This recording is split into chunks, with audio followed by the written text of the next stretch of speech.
I always struggled to gain weight when I was younger. I was always super skinny, and no matter how hard I hit the gym, I just couldn't build muscle. No matter how much I pushed those weights, I just wouldn't get that scale to budge. And I was always wearing small and medium-sized t-shirts, all right? Well, safe to say, I finally cracked the code to making some serious gains, okay? And by the way, what I'm gonna lay out for you here is not up for debate or belief or this special tactic or this magic pill or food or no, this is pure fact. And like I said, I cracked the code, and now it's time for you to learn the combination as well. And by the way, this is a large.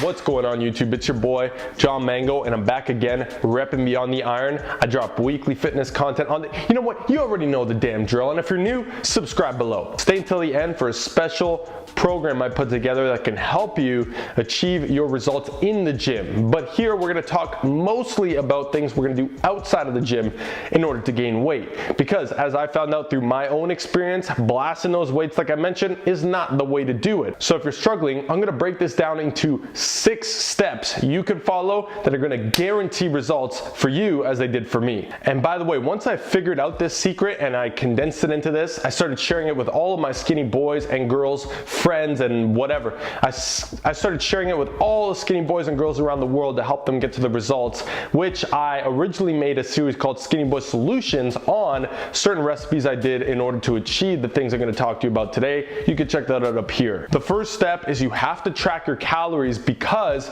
you need to be in a caloric surplus. That's it. Again, this is not up for debate. This is not a question of, oh, I track. No. If you are not gaining weight, you're eating too little. That's simple. If you claim you're eating 7,000 calories a day and you're still not gaining weight, guess what? Either 1, you're not eating 7,000 calories a day, which is the most likely of the 2, or 2, you need to eat more than 7,000 damn calories a day. So figure out which one, but the only way to figure this out is to track your calories. For example, myself, when I first started, I could have convinced anybody that I was eating more than anybody. My metabolism was too fast and I just wasn't meant or cut out to put on muscle, right? I'm sure you've heard this one before. My metabolism's too fast, my appetite is through the roof. I eat a stupid amount, I eat whatever I want, etc., etc. Turns out the first day I tracked my food was an eye-opening day for me. I tracked it and I came out to a whopping 2,100 calories. I was so in disbelief about this and immediately started to question whether or not tracking was even a thing, or it was pretty much just a waste of my time. So I decided to track the next day, and what do you know? I got 2,200 calories. So it turns out it wasn't that I was tracking wrong, I was simply making excuses, and I had no idea as to how much food I was going off of. You see, what happens is when you're skinnier and you have trouble gaining weight, it's because our appetites are typically lower than most people. So we feel full and we feel like we're eating a ton of food, but in reality, we're usually not. So because of that, I urge you to track your calories at least for a little while to get an idea as to how much food you actually need to be eating to gain weight. And again, this has to be something you do consistently. You can't track for 3 days, fall off for 1, because you might lose all the weight you gained in 3 days just by falling off 1 day, as is the skinny boy and girl way. Let's move on to step 2. Step 2 is going to be weigh yourself daily, preferred daily. Now the reason why this is so important is because, well, how else are you going to know that you're actually gaining weight? Sure, you could go off the mirror, you could go off of progress pictures and measurements, but you're not going to see feedback from those different methods and tools for sometimes up to months from when you started. So the scale and the daily weigh-in is a powerful tool that lets us know if we're actually moving in the right direction. Also from here, it's very important because when you combine tracking your calories with tracking your weigh-ins, you can make sure that you don't gain weight too fast, as that will result in unwanted fat gain. Of course, I'm sure the weight you want to gain is the right weight, the muscle mass, so you can actually look and feel better instead of just putting on pointless weight that you're going to have to shed out after, okay? Now, very rarely, although I have heard it, which is stupid, but very rarely do people actually want to put on fat, okay? Now, sometimes people don't mind putting on fat, that's a different story, but most people don't want to intentionally get fat. If you're very underweight and skinny, I still think it's a good idea to start eating a lot more and putting on muscle mass to, again, feel better and get healthier in the process, as opposed to just going from skinny to fat. Step number 3 is a proper macro split. Now, it might seem like I'm splitting hairs here, but I'm not. Macronutrients are very important because of the next step in order for us to make sure that the weight we're putting on is good weight. You see, if you're just eating 800 grams of carbs and your protein's down to under 100 grams and your fats are barely like 40 or maybe they're way off the charts, right? The thing is if there's no steady, proper macronutrient split, then you're gonna have different imbalances in the body. Not enough protein won't help you build muscle or sustain it. Too many carbs, or for this fact, not enough carbs is not gonna help you put on weight and increase your performance in the gym. And if your fats are way off the charts, then you might put on too much fat, or they might be too low to where it's actually impacting your hormones and as a result impacting your ability to gain the weight. Now, if you want an in-depth explanation as to how to figure out your macros for muscle gain, you could check out this video right here. An overall summary is this: once you've tracked and determined your calories, you're gonna allocate 1 gram of protein per pound of your body weight. Then you're gonna take 25% of your total calories allocated towards fats. The rest of your calories are going towards carbs. All right, step number 4 is proper training. I'm not talking about these bro splits, these bodybuilding.com workouts, though it is better to be doing something in the gym than nothing, I suppose.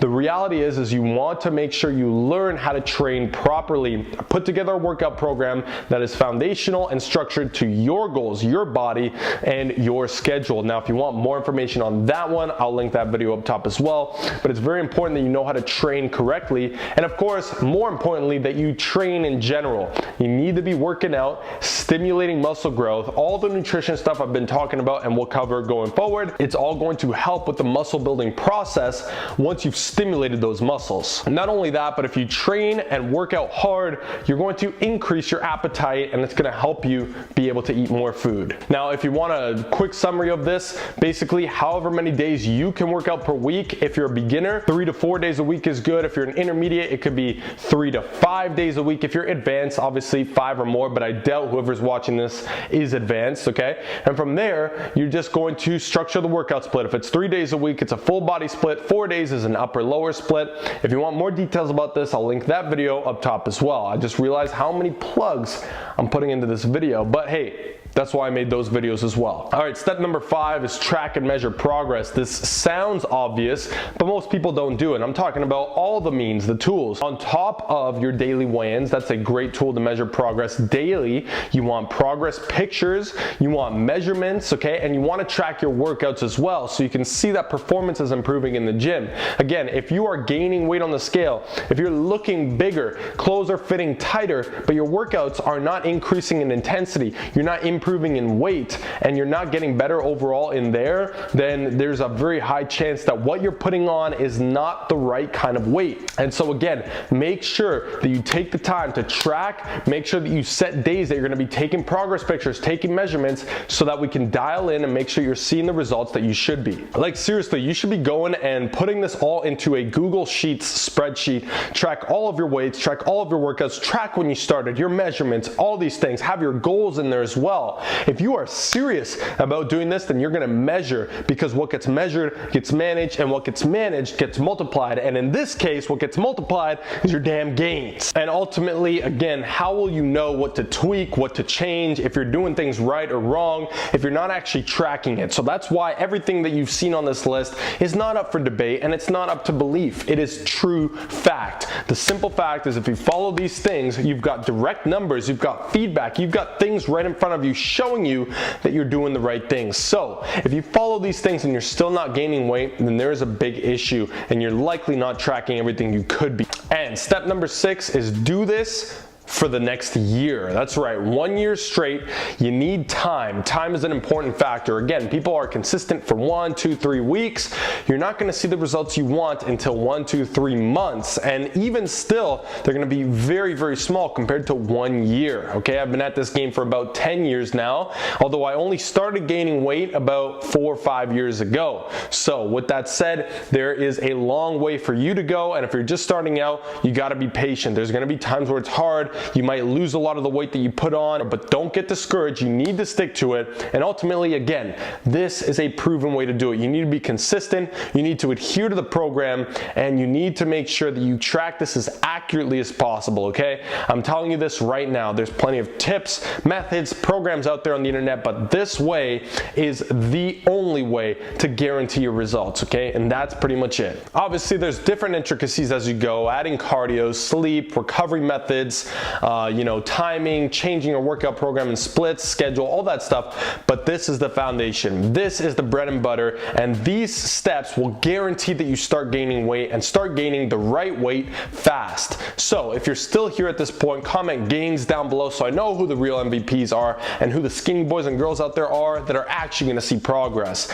And thanks so much for watching. Just so you know, I put together 2 different types of workout programs for you, extremely high quality, tons of content, a 3-day full body workout split routine, and a 6-day push-pull legs maximum mass program. If you're interested in either of the 2, depending on your goals and workout split, check the links down below. That's pretty much it for this video, everyone. I hope and wish you all the best in your journey to gaining some weight, because again, I've been there. I know what it feels like, but trust me, had I known this sooner, I would be 10 times further than where I am today. So I hope that you don't make the same mistakes I did and follow this routine, and keep me in the loop. I'm interested to know how it goes. Comment below whatever else you'd like to see, more things on this theme or anything else, and I'll bring it to you. Don't forget to like if you enjoyed the video, and don't forget to subscribe because I'm bringing videos every damn week, all right? See you in the next one. I'm out.